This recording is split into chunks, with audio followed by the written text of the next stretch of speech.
Étude numérologique de l'année 2025. Bonjour à tous, j'espère que vous allez bien. Aujourd'hui, on se retrouve pour étudier ce qui nous attend en 2025 d'un point de vue numérologique. Vous le savez probablement déjà, en 2025, on est en année universelle 9. L'année 9, c'est une année de fin de cycle.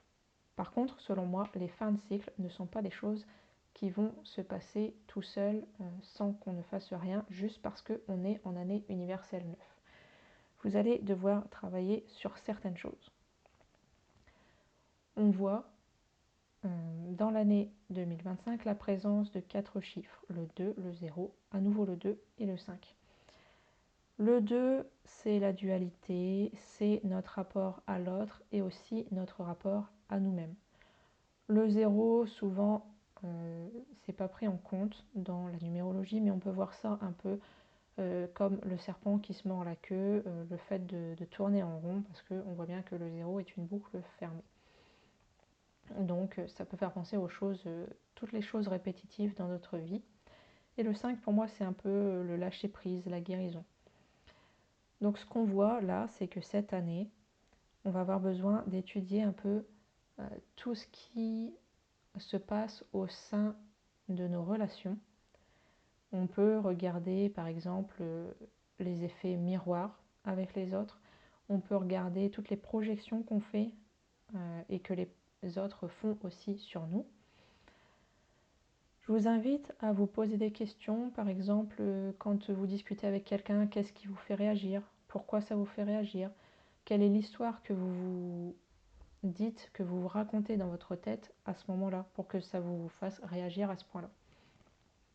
Et le fait de se poser ce genre de questions, ça va vous aider à réaliser certaines choses et donc à sortir de ces cercles vicieux, à sortir de ces schémas relationnels, ces schémas répétitifs, pour pouvoir ensuite, du coup, améliorer vos rapports avec les autres, mais aussi améliorer votre rapport à vous-même et atteindre un certain niveau de lâcher prise, une certaine guérison. Alors vous n'allez pas tout guérir en une année, on est d'accord. Et puis vous pouvez aussi guérir à certains niveaux, mais il peut y avoir des choses enfouies un peu plus profondément qui vont demander un peu plus de temps pour guérir. J'avais noté quelques mots il y a quelques temps sur un cahier, je ne sais plus du tout où est-ce que j'avais vu ça, mais je trouve que c'est quelque chose qui définit bien l'année 2025 et donc je vais vous le lire. J'avais écrit « Redéfinir mon rapport à moi et aux autres, comprendre au travers de l'autre et des situations ce qui me comble ou ce qui me manque dans la vie. » Pour moi, c'est exactement le travail qu'on doit faire cette année, étudier notre relation à l'autre pour comprendre ce qui se passe en nous, puisque l'extérieur est le reflet de l'intérieur.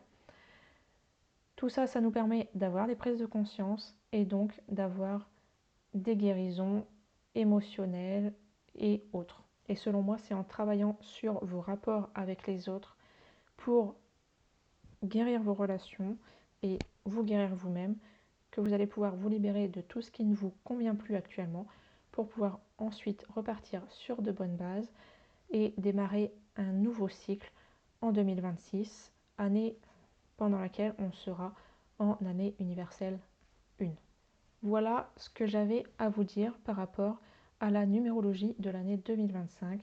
Je vous souhaite à tous et à toutes une bonne année, plein de joie, plein de bonheur. Soyez heureux et partagez votre bonheur avec les autres. Je vous souhaite une belle journée et je vous dis à bientôt pour une prochaine vidéo.